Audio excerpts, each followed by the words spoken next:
Hello everyone, this is Direwolf20 and welcome to episode 8 of Direwolf20's Space Engineers series. I'm doing a little bit of mining in my cool new ship.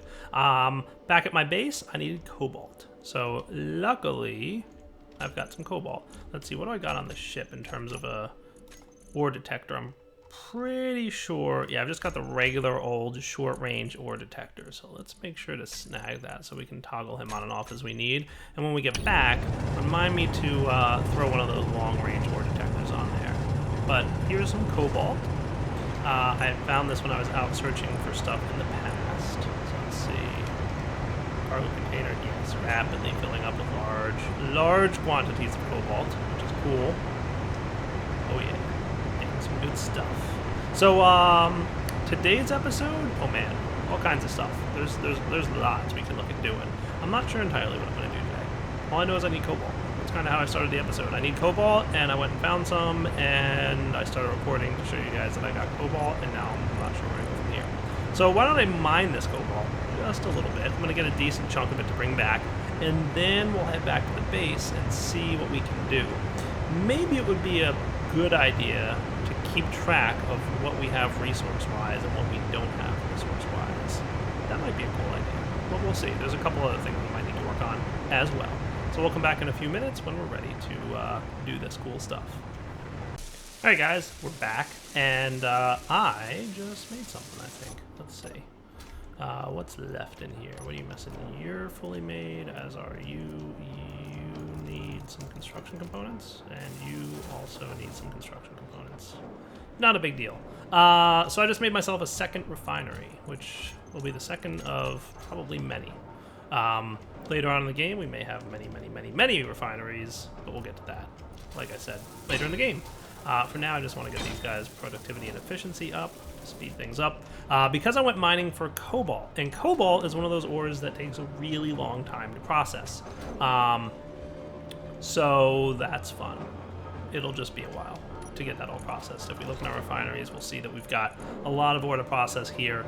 I'm going to go ahead and go to my control panel for refineries, and I'm going to just copy this, paste it here, change this to refinery 2, and we're going to set the conveyor system to off. So now that these guys are both going to kind of behave the same way when it comes to ore. So that's pretty cool. Let's also consider, do I want a third one even? To be honest with you, I might. There's also something I might want to do. Alright guys, I'm building a third refinery, which sounds like a good time. However, I'm going to run into a problem pretty quickly with my third refinery. Let's go into our control panel. We'll filter by our refineries. I'm going to copy my ore P5 to refinery 3, and we'll notice he's not going to automatically populate himself. So one of the tricky things with ores is trying to get your refineries to keep themselves, let's say, balanced to the point where they're all running all the time. Because some ores take longer to process than others. We've already seen that with iron and cobalt, right? Iron processes very quickly. Cobalt, believe it or not, there's been a long time since my last recording segment, and we've only refined down like a few Ks worth of cobalt. So like there's a lot of backlog of cobalt right now. It's going to take us a long time to make. Even with our speed upgrades that we've got going on here. Even with the fact that we're running the way we are with the boosted refinery speed. It's not like the top speed that the refinery can go in the settings, but like it's pretty much a quick, fast thing. So let's get our welder here. Let's throw some extra. I know I'm out of steel plates in my welder, so I'm going to drop these into the connector, which should then get sucked into the cargo, and then I can have this guy, basic welder, remote control, go. Nice. Probably going to need a few more steel plates. I would imagine that's what I'm short on. Maybe even construction components too. Oh no, these guys are actually good. Small steel tubes. Oh, and a lot of things. Okay. Construction components and steel plates. So one of the other things I'm probably going to want to do is boost my production speed, which is going to mean more assemblers here shortly. But let's get the things we're going to need for the time being and get this third refinery up and running. So I have a nifty way to make these refineries kind of do what I want them to do, which is always keep themselves running. And that is going to require a new block that we have not played with yet. And I'm excited to show it to you guys because I think it's pretty cool. Can't wait. So let's see, production here. I'm just going to stop you so I can start getting some construction components built. Throw some of these in there. They should quickly populate. High on my to-do list, start expanding the assembler production lines. So I'm going to need a few motors and a few more small steel tubes. So you're all built, and you need small steel tubes as well. Let's go down here to the motors section. I want to get a production of motors going as well. That should be good.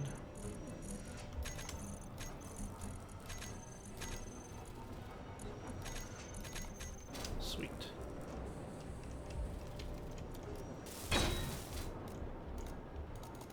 Oh, more construction components. All right, I'll come back once I've got everything built here.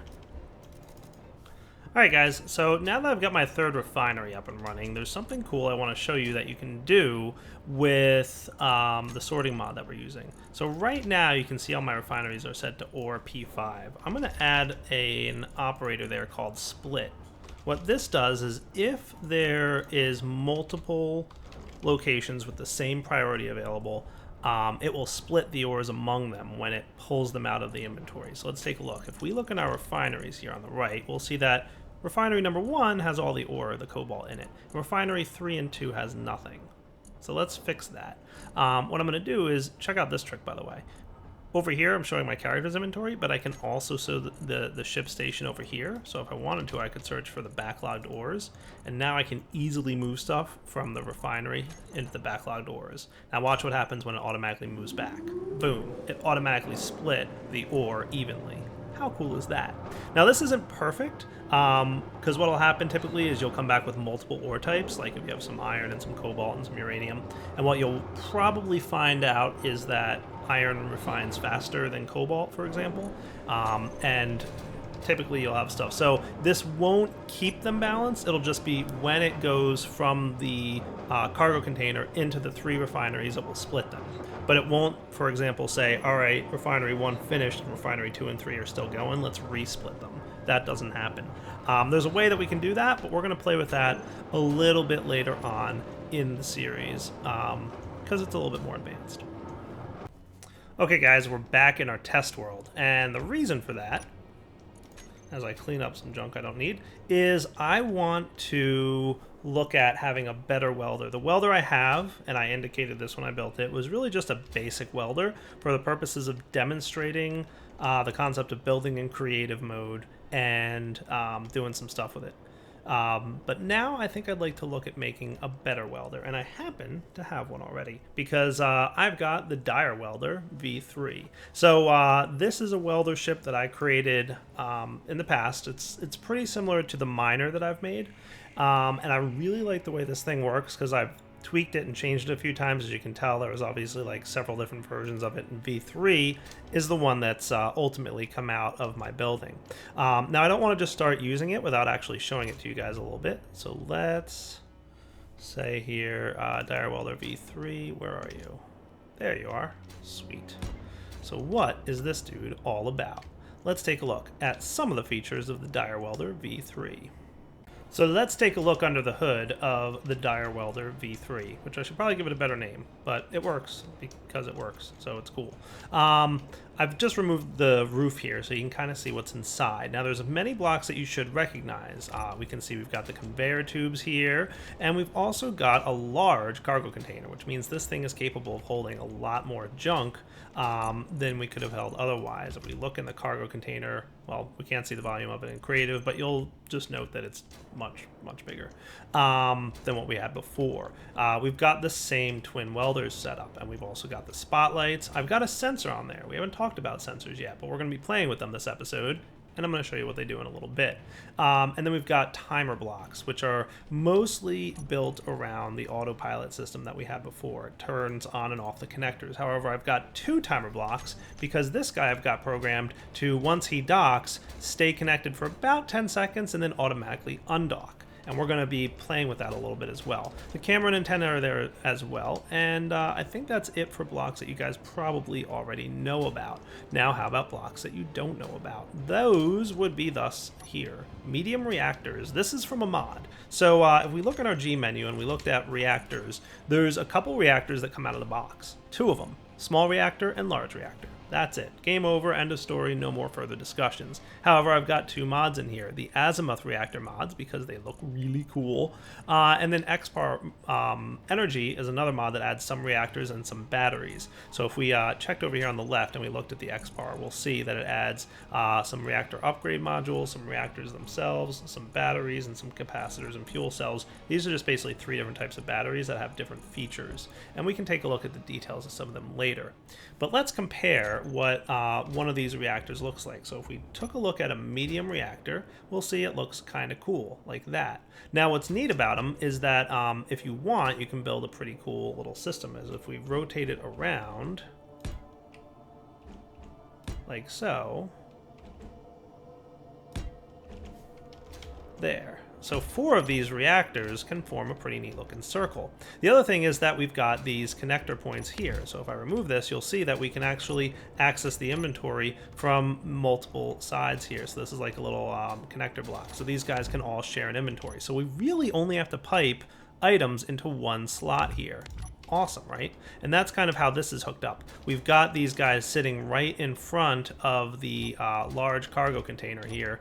And you'll see here when I remove this that there's actually an inventory slot right there that this thing talks to. Neat, right? So those reactors, I think there's 6 in total in there. They produce a little bit more power than a basic small reactor. So if we looked at putting a small reactor on here, control panel reactors, we'll see that small reactors have a max output of 500 kilowatts. These medium reactors, 1.5 megawatts. So the medium reactors are 3 times as powerful as the small reactor. And I've got 6 of them. So by having 6, we've got about the equivalent of 18 small reactors. And you're probably saying to yourself, Dyer, why do you have so much power on this thing if it's not much different? Well, you might have noticed my thrusters are a different color. And you're probably asking about that. Maybe. Potentially. I don't know. Maybe you didn't notice, and that's fine too, because it just means you're not paying attention, which is okay. So there's another mod, tiered thrusters. So when Space Engineers made the update that mass affects the ship, I checked out this mod, tiered thrusters, and really liked it. Basically what it does is it adds thrusters to the game that are more powerful than the basic thrusters. Now, to balance this, it requires more components, and it requires more power.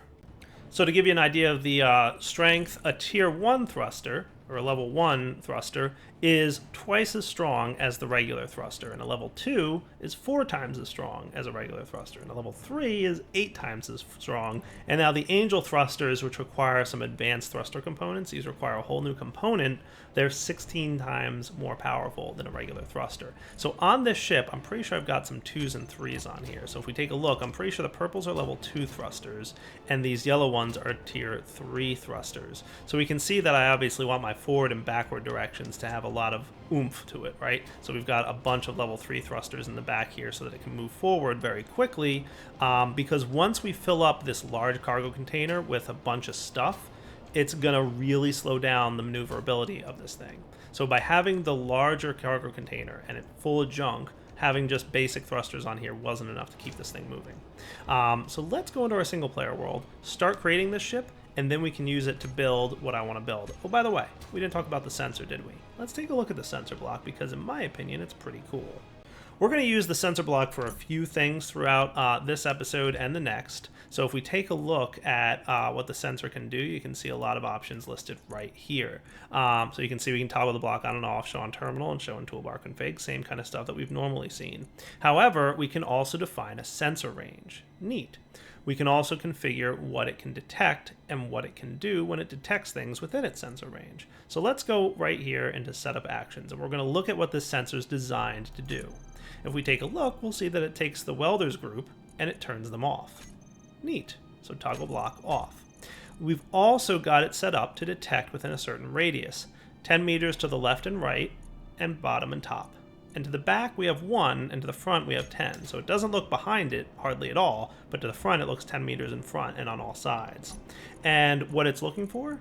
Detecting players. So remember a couple episodes ago I said that these things will hurt a player. So let's do this. You ready? I'm going to go to my remote control panel here. Dyer Welder V3. There's 2 of these in this world. So toggle block on. Am I the right one? No, I'm not. I think That's it. So let's delete that guy. And let's try that again. Dire welder V3, welders, toggle block on. Notice the welders are on. Now I'm not going to do anything aside from fly close to the ship. See how they automatically turned off? I flew within the sensor range and it activated the action that I defined. Now when I fly out, nothing happens. I could, if I wanted to, have something happen. So notice how the light turns green. Outside the sensor range, light turns blue. Inside the sensor range, light turns green. The left option here is what happens when a player is in the sensor range. The right option here is what happens when the player is not in the sensor range. So if I wanted to, I could go to groups, welders, toggle block on, and watch what happens now. When I leave the sensor range, it automatically turns the welders back on, and when I get back inside the sensor range, off. So see, outside of 10 meters, they're on automatically. Inside 10 meters, they're off automatically. How cool is that?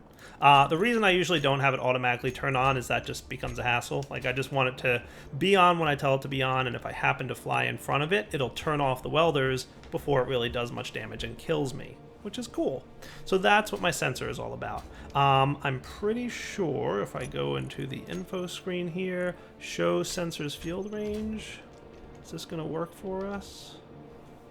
So I think there's a bug currently in DirectX 11 mode. You can barely see this field range. If you're looking really closely, you may not even be able to see it on the YouTube video, but there is a very slight block shown there. If you're in DX9 mode, it's much more clear, but it shows you the range of the sensor. But for now, we're going to turn that off because we don't need it. The only way that works, by the way, is if you have show on HUD turned on, and you have to have an antenna attached to the ship. Otherwise, that won't work at all. So keep that in mind. But it's a little bit of a bug right now where it's just not rendering properly. So let's go back into our single player world and build the ship because I want to use it to start building a proper base. All right, guys, we're back. And I have begun welding this ship. I didn't want to do too much repeat of what I've done in the past. So I just wanted you to see that I'm working on this. And it's currently being built. Doing a pretty good job of it, too. Might be low on a few resources. I'm going to be producing them off camera. And I'll come back in a moment here once this guy's on. I might want to tweak the lights. Let's say the radius can stay up, but intensity, let's drop it down to like 1. How's that? Is that like more reasonable? A little bit so, yeah. Definitely a little bit nicer. All right, back in a moment once I've finished with all the resources we're going to need. So I'm almost done building the ship. The one thing I should note, by the way, is that these thrusters take a long time to weld. You'll notice that it's like still going, so just FYI. All right, guys, I think this is the last bit of work that needs to be going into this ship. So basic welder, remote control, looking pretty good here. Just polishing off a few little pieces. I'm gonna turn you a little bit while you work on that. Is everything in here complete? Nice, it is. So that's cool. So let's get basic welder. He's probably just topping off a few things. There he goes. Basic welder off. So no longer am I restricted. Oh, I meant to turn the welders off, not the autopilot. That's why I have a sensor on my new ship. Yeah. Once again, the basic welder was really just a demonstration of how, like, to really basically build a simple ship. But yeah, let's remote control this guy. We're gonna fly away, kind of pop down here, and then we're gonna get rid of this dude. Sorry, other Dire. I will take you and put away this and this, because I don't need that stuff anymore. See you later, corpse. And welding tool, as you go flying into space. Alright, so let's get some fuel in this ship. So we're going to want some uranium. I'm going to grab about 10 ingots. And what did we say? We had 6 in there, so I'm going to have them maintain the reactors. We'll say uranium 1. So I should be able to do this. And because everything's connected by the conveyor system, is there an actual small reactor in there too? Okay, cool. News to me. Let's throw uranium in. All right, and turn these guys, use conveyor system off. So the same for you. And if we check our inventory now, cool. So there is a reactor on this dude, a small reactor. Oh, that's the one down underneath, right, obviously. Okay, cool. So I can get my uranium back. And yeah, the small reactor is that, because the ships are still connected. So again, same thing we did with our mining vessel. When we redock, it'll automatically repopulate the reactors with some uranium. Cool, right? Let's check out how awesome the ship is. So now that we've got fuel in there, I have in the past forgotten to put fuel in before I separated these, and then the ship was just floating there dead. And the tricky thing is you can't use the tubing system when there's no power in the blocks, so that gets crazy. So let's see here. You should be ready. Antenna is on. Your ship name will be Dire Welder 3. Cool. I don't know why I can't work with you, though.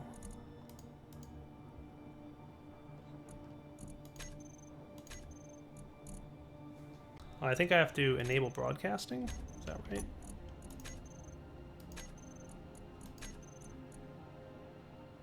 Dire Welder V3 out of broadcasting range. That doesn't make any sense.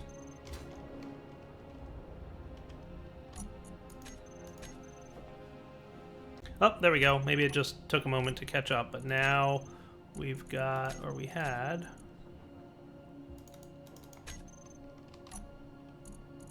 literally a second ago it was there.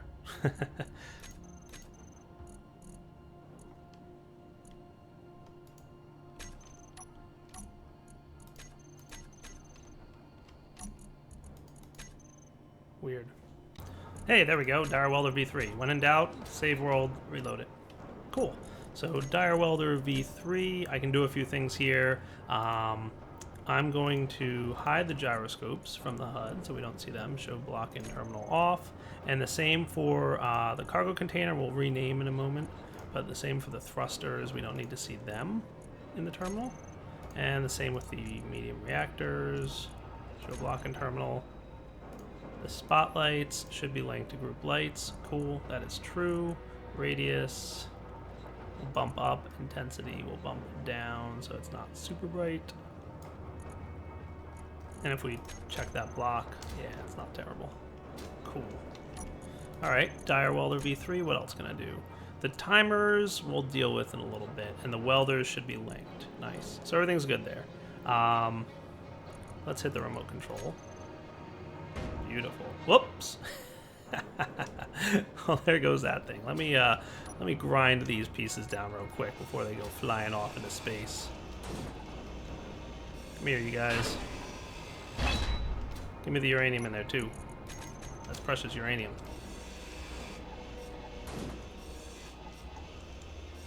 Gotta be careful.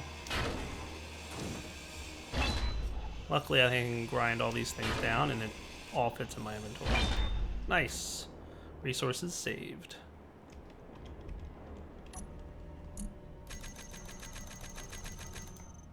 There we go, everything auto sorts correctly. All right, let's check out this ship because it's actually pretty cool. If we remote control him, I'm going to configure the camera again here, toggle view. Our groups, we're gonna put the welders here, toggle block on and off, the lights can go here. And then the connector, toggle block on off, and switch lock. Cool. Nice. He's actually really fast. Look how fast I'm going already. Like, I already accelerated up to 30 meters per second because I have this like crazy, insane thrusters on this thing.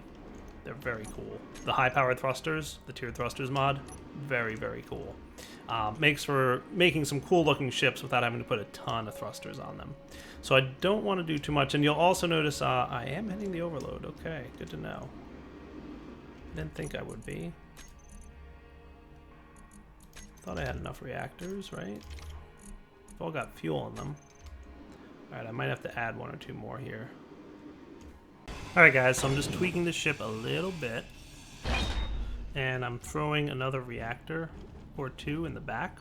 So originally I had 6. I'm just adding a few here. Let's see, you should be able to fit. You can't fit. Oh, you can't fit there? You should be able to. You know what? I think I've got... Oh, that's why. I've got gyroscopes there. That's why they can't fit. Okay. Might have to do something here. I think what I'll do is put them in the front, maybe?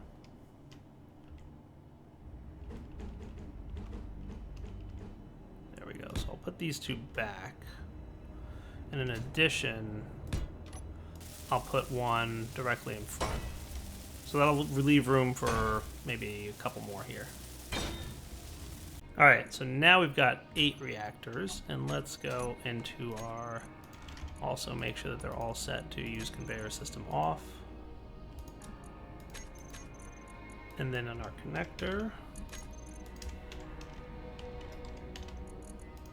we will put the uranium. Sweet, now they're all running. So let's see how that does. I want to seal this back up. Little bit of surgery on the ship, but it should be a little bit more functional now. So we'll hide those blocks again. Remote control, go. Let's see how we do navigating.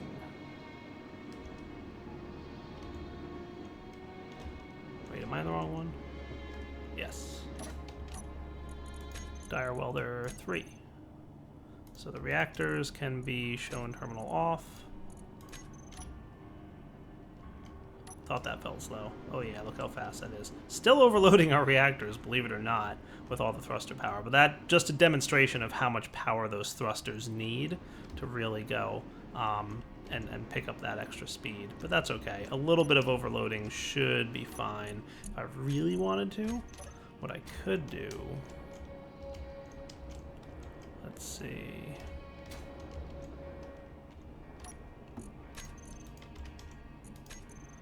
Get our thrusters here.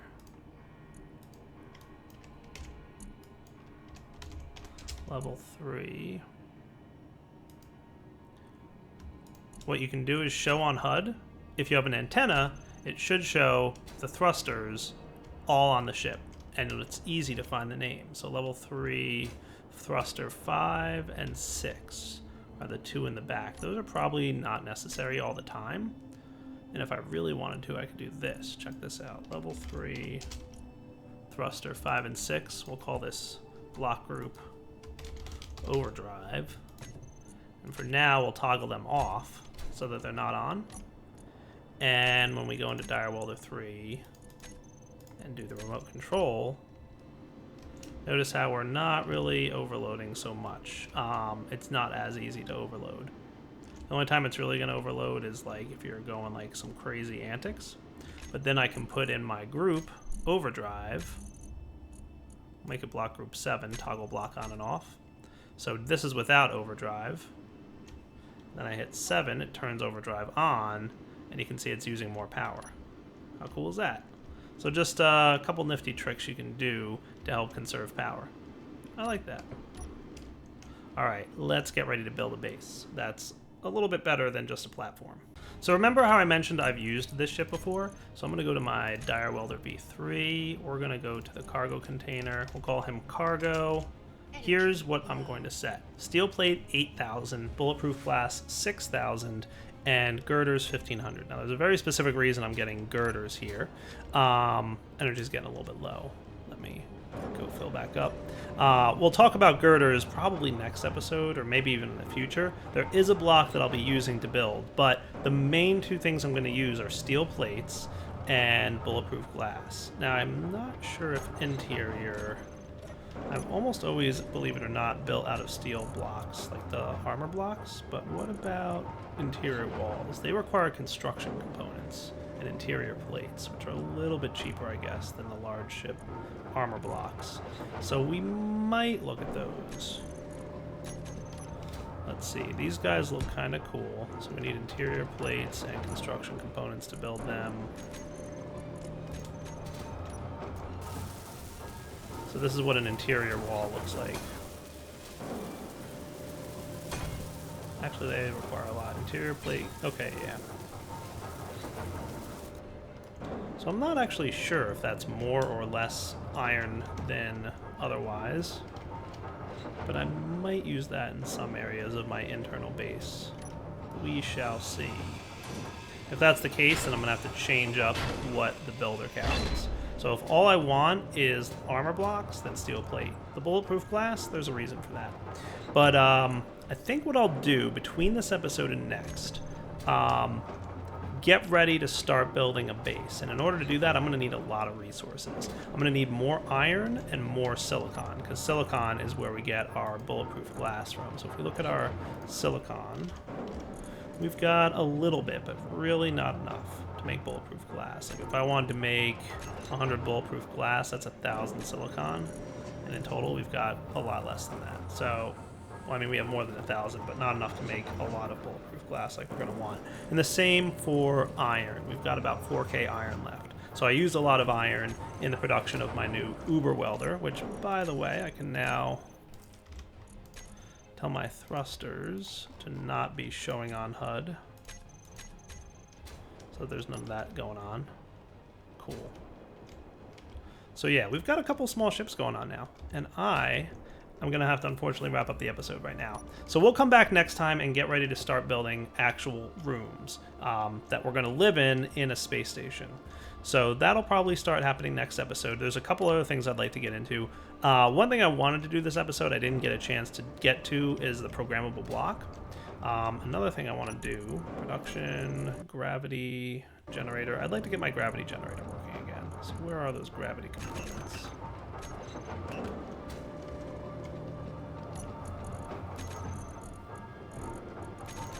Gravity components are heavy, believe it or not. Production. Why are we stuck? We're out of gold. Oh my goodness, I'm gonna have to find gold. I think I know where some is though. So I'm gonna do some mining between this episode and next. And then when we get back, like I said, I'm gonna start working on living quarters. I'd like to expand my assemblers and refineries at some point, so I'm going to plan for where I'm going to build those as well. But in order to produce the large amount of resources I'm going to want, 2 assemblers just won't cut it. All right, for now, Direwolf20 signing off. Hope you guys enjoyed the episode. There is still a lot of cool stuff to check out, and we will be investigating some of the other functions we haven't even looked at yet in the near future. All right, guys, take it easy.